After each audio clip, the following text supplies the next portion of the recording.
निवेदिता।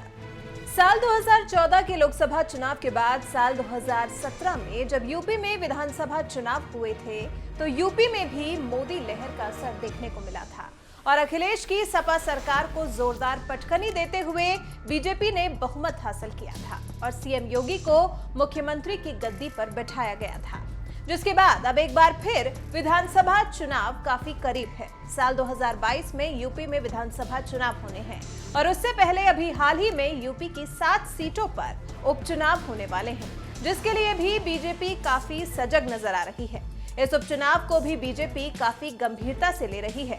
तभी तो वोटरों को लुभाने के लिए बीजेपी ने अपने 30 स्टार प्रचारकों को प्रचार के लिए मैदान में उतारने का फैसला लिया है, जिनमें रक्षा मंत्री राजनाथ सिंह के साथ साथ CM Yogi Adityanath, deputy CM Keshav Prasad Maurya, doctor Dinesh Sharma और प्रदेश अध्यक्ष स्वतंत्र देव सिंह जैसे दिग्गज शामिल हैं।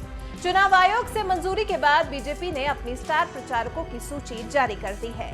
प्रचार के लिए मैदान में उतरने वाले नेताओं में सूर्य प्रताप शाही, स्वामी प्रसाद मौर्य, श्रीकांत शर्मा, ब्रजेश पाठक, डॉक्टर महेंद्र सिंह, चौधरी भूपेंद्र सिंह, रमापति शास्त्री, अनिल राजभर, कपिल देव अग्रवाल, सतीश द्विवेदी, विजय कश्यप, नीलिमा कटियार भी शामिल हैं।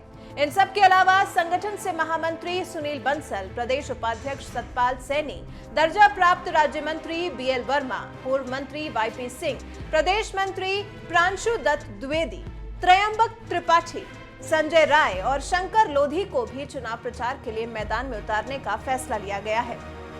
वहीं उपचुनाव बीजेपी के लिए कितना खास है, इसका अंदाजा इस बात से लगाया जा सकता है कि सपा अध्यक्ष अखिलेश यादव के खिलाफ बीजेपी के चेहरे के तौर पर उतरने वाले भोजपुरी गायक और अभिनेता दिनेश लाल यादव उर्फ निरहुआ को भी प्रचारकों की सूची में शामिल किया गया है।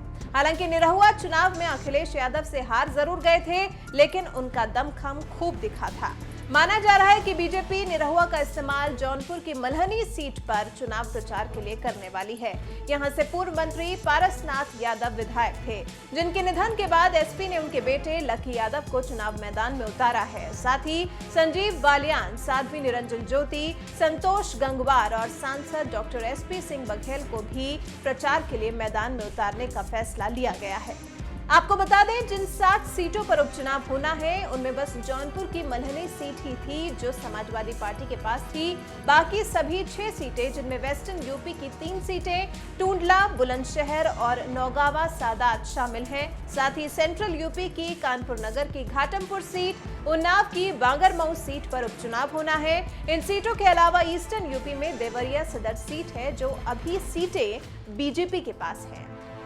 यही वजह है जो ये उपचुनाव बीजेपी के लिए साख की लड़ाई, और इसी वजह से बीजेपी ने यहाँ प्रचार करने के लिए अपने 30 स्टार प्रचारकों को उतारा है।